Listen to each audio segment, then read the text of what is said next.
Hey everyone, welcome back to another Elden Ring video. I hope that everybody is having an absolutely fantastic day, and I hope that you guys are enjoying Elden Ring as well. Well, in today's video, I want to show you guys a way to be able to cheese in order to get a ton, and I repeat, the thousands upon tens of thousands, even hundreds of thousands of runes relatively quickly. And I'm actually showcasing this method here on the screen. Now, in order to actually get to this specific location, because this is a secret location on the map, there are some requirements that are going to be able to be needed. You can also increase the amount of runes that you are making from watching a previous video of mine. And if you aren't subscribed to the channel, what are you doing? Because there is a reason that I decided to release that video prior to doing anything with this method. Now, typically you will make about 2,000 runes per kill without adding any opportunities of getting anything more, but you can get up to about 3,000, which means that you can get about 50,000 runes every time that you complete one rotation of this. And it takes about 1.5 to 2 minutes in order to complete one rotation. Now, you might be able to do that a little bit quicker than me. I was not super over leveled in this area. I've been able to use my runes to level up my weapons and my seals and everything else in order to make my character a lot more powerful, and you guys will be able to do the exact same thing. So if you're looking for a lot of runes, let's go ahead and dive into it. But there is some information that you do need to go ahead and do prior to getting to this location. So if you don't like spoilers, then this method is not going to be for you, because I need to go over a NPC's side quest line in order to actually get to this location. Now, when you at the very beginning of the game, when you come out of the stranded graveyard, there is going to be an NPC that you're going to interact with almost right away, and his name is going to be White-Faced Vere or something like that. Now, he's going to basically tell you that seek him out once you are able to be accepted into the Round Table Hold, which there is a way to get to the Round Table Hold very, very quickly. However, you do need to defeat Roderick in order to actually continue this NPC's quest line. Now, you can't just go around and activate the Gray Site and go to the Round Table. You do have to defeat Roderick. Now, this is the main requirement to start this quest line, and everything else will be very self-explanatory after that. But I'm going to go through the entire quest line, so if you guys do have any questions, then you guys can go ahead and hopefully get them answered. But if you have anything further, then by all means, leave a comment down below. However, let's go ahead and take a look at the map. This is where you're starting. This is where the NPC will be located, right next to this gray site, the first step. You're going to continue this way, and you're going to make your way up into Stormville Castle. Now, you can get to this gray site right here, and this is where technically you're going to be accepted into the Round Table Hold. But like I said earlier, there is a way to get around the castle. You'll need to defeat Roderick, though.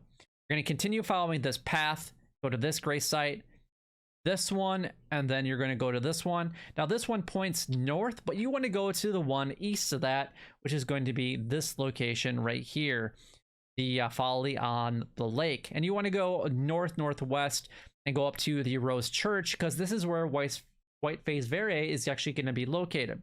So after you defeat Roderick, going to this location is relatively easy. I do recommend getting at least a couple of the gray sites along the way, just because you're going to do some back and forth here in a little bit. And one of the requirements that's going to happen is you're going to have to invade 3 other people's worlds. Now, you don't necessarily have to win those fights, you just need to do it. If you happen to die, that's why you want to activate a gray site close to you, or touch a gray site close to you, just because you're going to kind of spend time in that area killing other people, or hopefully killing other people. But if you die, you can just go back and get your runes wherever they're located at. So once you've done that and you've completed that portion of the storyline, he's going to give you a reusable finger, so you can invade as many other people's worlds that you would like going forward. At that point, he's going to have one final task for you guys to do, and this is the one that took me a little bit of time. So I'm going to give you guys 2 opportunities to be able to complete it. there are 2 locations for it, and he's going to ask you to get the blood of a maiden. Now, I thought I was going to have to go and basically kill one of my NPCs, right, in order to actually accomplish it, so kill one of my allies. But you don't have to do that. So there are 2 locations. The first one is going to be in the north. This is going to be a church right here, and there is a body within this church that you can actually get the blood of a maiden. But this one takes a really long time to get to. The closest grave site that I can find is going to be this one, and then you have to kind of ride along this cliff and then go all the way around into this camp and then kind of make your way up there. You're gonna get attacked with a madness, and I'm not really sure where it comes from, but there's like fire in the sky type of situation, and you will get madness, and you will have to use a couple of your flasks in order just to get up to this location. And then at the top of this location, you're gonna get invaded by an NPC.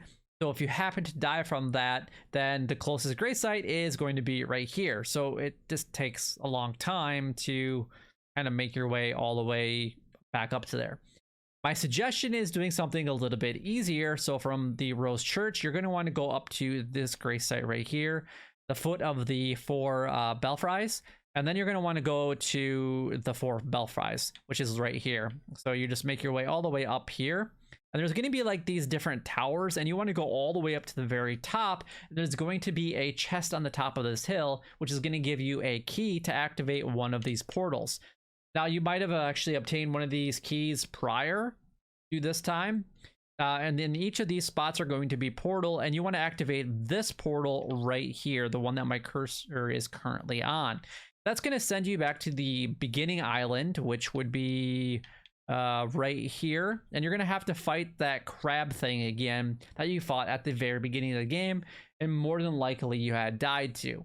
Once you defeat that crab, because that's going to be the very first thing that's going to happen, is you're going to go through that area, and then you're going to make your way into this church. And then on the base level, there's some other goodies that you can collect along the way at this location as well, because the only way to get there is to go through that portal. But if you go into the main portion of the church, the lower level, there's going to be a body that's going to allow you to get the blood of the maiden, and you cannot get the blood of the maiden until that portion of the quest line has been given to you. Now, once that's been happening, you take that back, and you're going to be able to go and fight the, I guess, the Blood King. I guess that's what, I can't remember exactly what he called it, but you're going to get access to the secret area on the map, which is what we're going to go ahead and show you guys right now. So it's going to be this location right here, and there's 2 grave sites that I have found. Obviously, I'm not going to go after the boss yet, but this is going to be the first one. So let's go ahead and show you guys how to get from point A to point B so you guys can start this farming method. Now, this is roughly where you will be when you first get into the area. At the very top of this the stairs, there's going to be a grave site right there. So you want to make sure that you activate that before going forward, just in case you happen to die in this area. Otherwise, you're going to have to go all the way back to the last grave site that you visited. Now, once you get to the bottom of the stairs right here, you can go ahead and call in your horse, and you're going to want to kind of run through this forest. Now, I do recommend that whatever happens at this point in time, that you just ignore what's happening and you continue to run through this like that.